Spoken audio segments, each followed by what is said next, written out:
یہ بدلی نسل نو ایسی کہ پہچانی نہیں جاتی، یہ بدلی نسل نو ایسی کہ پہچانی نہیں جاتی، لگی ہے آگ گھر میں اور سلطانی نہیں جاتی، لگی ہے آگ گھر میں اور سلطانی نہیں جاتی، بہت شہرت زمانے میں مجھے تو مل گئی، لیکن بہت شہرت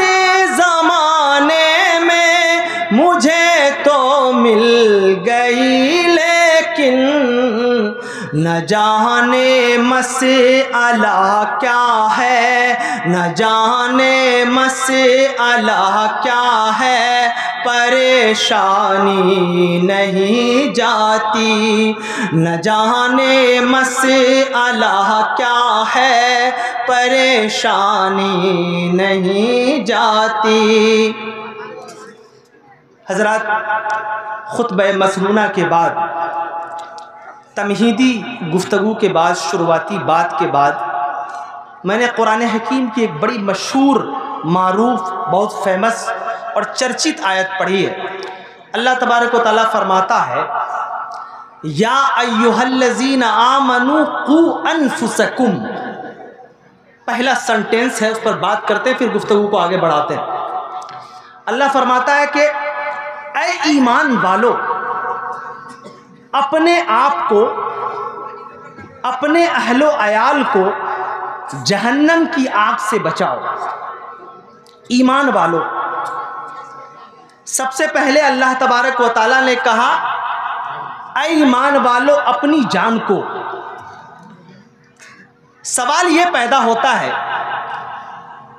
کہ جب وہ ایمان والا ہے تو پھر اللہ تبارک و تعالیٰ اسے جہنم کی آگ سے بچنے کی تعلیم کیوں دے رہا ہے؟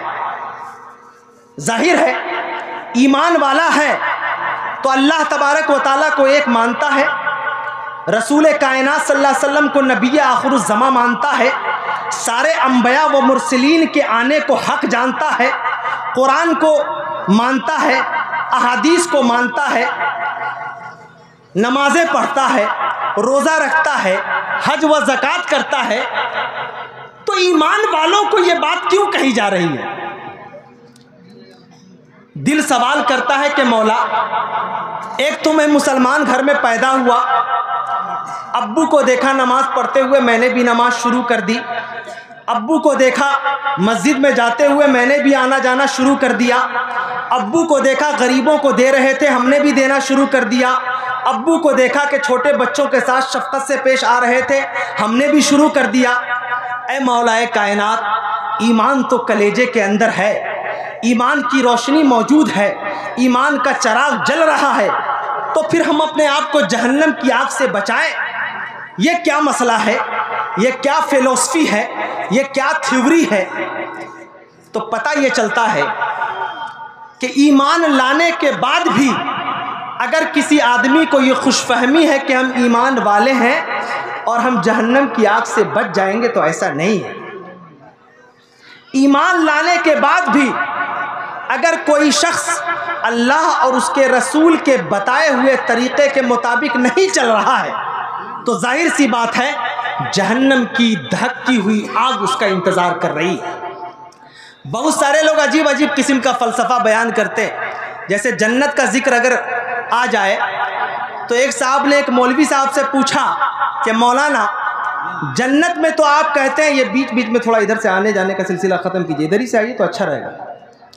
کہا کہ مولانا آپ تو یہ کہتے ہیں کہ جنت میں ہر چیز ہوگی، تو کیا وہاں پہ جنت میں جب وہاں حوریں ہوں گی، بچے ہوں گے، خدمت کرنے والی چیزیں ہوں گی، اور پھر جس چیز کی تمنا کی جائے گی وہ حاضر ہو جائے گی، تو کیا وہاں حقہ پینے کا بھی انتظام رہے گا؟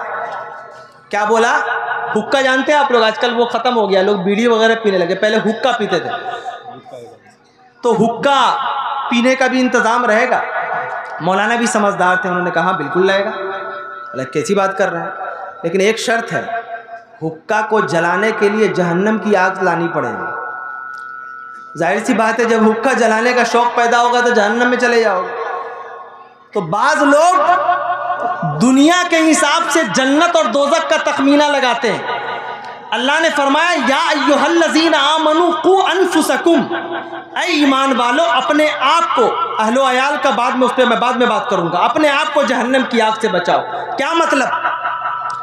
جب ایک ایمان والا ایمان کو قبول کرتا ہے تو اس کا مطلب یہ ہوا کہ اللہ تبارک و تعالیٰ سے وہ یہ وعدہ کرتا ہے کہ اے اللہ، آج تک ہماری زندگی کا ایک ایک لمحہ چاہے جیسا گزرا ہو، چاہے ہم نے اپنی سانسیں جیسے لی ہوں، چاہے ہم اپنا قدم چاہے جیسے بڑھائے ہوں، چاہے ہم نے جن چیزوں کو دیکھا ہو، ہم نے جو کام کیا ہو، ہم نے جو سوچا ہو، لیکن اے پروردگار عالم، جب ہم نے تیری ذات پر ایمان کا اقرار کر لیا ہے تو ہم نے ساری زندگی کی ان سارے گناہوں کے راستے کے دروازے بند کر دیے ہیں۔ یہی صحابہ کرام رضوان اللہ تعالی علیہم اجمعین نے کیا کہ جب مدینے کی سرزمین میں رسول کائنات صلی اللہ علیہ وسلم نے، آج کل کا نوجوان دیکھو کہ کوشش کر رہے ہیں، بیڑی پی رہے ہو چھوڑ دو، شراب پی رہے ہو چھوڑ دو، کوشش کر رہے ہیں۔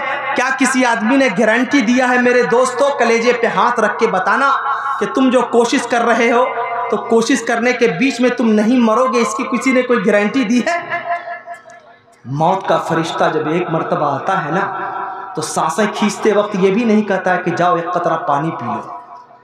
قطرہ پانی تو دور کی بات ہے، اتنی بھی قوت نہیں ہے اس آدمی کو کہ ایک لفظ اپنی زبان سے نکال سکے کہ مجھے پانی کی ضرورت ہے۔ رات کے وقت میں گھر میں بچے موجود، گھر میں بیویاں موجود، گھر میں بہویں موجود، ہاتھ پیر موجود، ٹوٹا نہیں ہے، لیکن جب آسمان سے اللہ کا فرشتہ آتا ہے تو سانس بھی لینے کی مہلت نہیں دیتا۔ یہ تو انسان کی حیثیت ہے، اس کے باوجود بھی انسان سوچتا ہے آج کر لیں گے کل کر لیں گے۔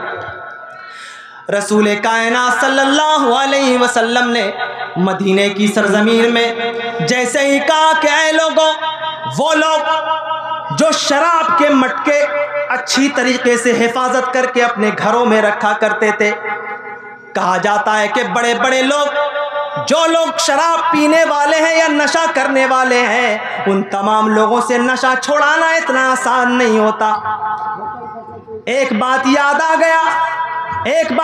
آ گئی جو میں ذکر کرنا چاہتا ہوں۔ ایک آدمی جو میرے تعلق کا اتفاق سے وہ شاعر تھا، شاعروں کے بارے میں اگر اسلامی شاعر ہے تو اچھا ہے، لیکن قرآن کہتا ہے الشعراء یتبعهم الغاوون الم تر انہم فی کل وادی یہیمون۔ یہ جو شعراء کی جماعت ہے الگ الگ وادیوں میں بھٹکتی رہتی ہے، اسی لیے آپ نے سنا ہوگا کہ یہ مشاعرے، بڑے بڑے مشاعروں میں جو شعر پڑھنے والے جو لوگ ہوتے ہیں، جو عام طور پہ بڑے بڑے کوی سمیلن میں آپ دیکھتے ہیں کہ وہ شراب کے نشے کے عادی ہوتے ہیں۔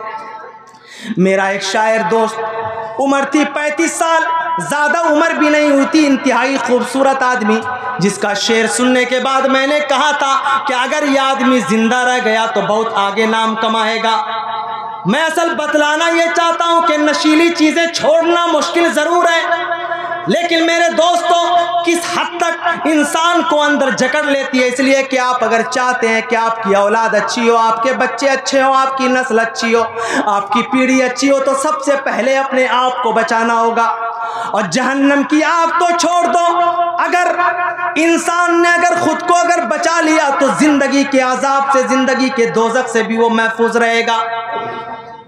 اس شاعر کا عالم یہ تھا کہ اتفاق سے ایک روز ہم سفر کر رہے ہیں، میں اس سے کہہ رہا ہوں کہ میرے دوستو جوانی کا وقت ہے، پھیپڑا خراب ہو جائے گا، تمہارے جسم کے اعضاء خراب ہو جائیں گے، جسم کا کنٹرول خراب ہو جائے گا۔ 2 گھنٹے کا سفر، میں کبھی قرآن سنا رہا ہوں، کبھی حدیث سنا رہا ہوں، کبھی میں سائنٹسٹ انداز میں، سائنسی انداز میں بات بتا رہا ہوں، کبھی سائیکلوجیکل بات بتا رہا ہوں، کبھی پریکٹیکل بات بتا رہا ہوں، کبھی اپنا واقعہ بتا رہا ہوں، کبھی اپنا تجربہ بتا رہا ہوں۔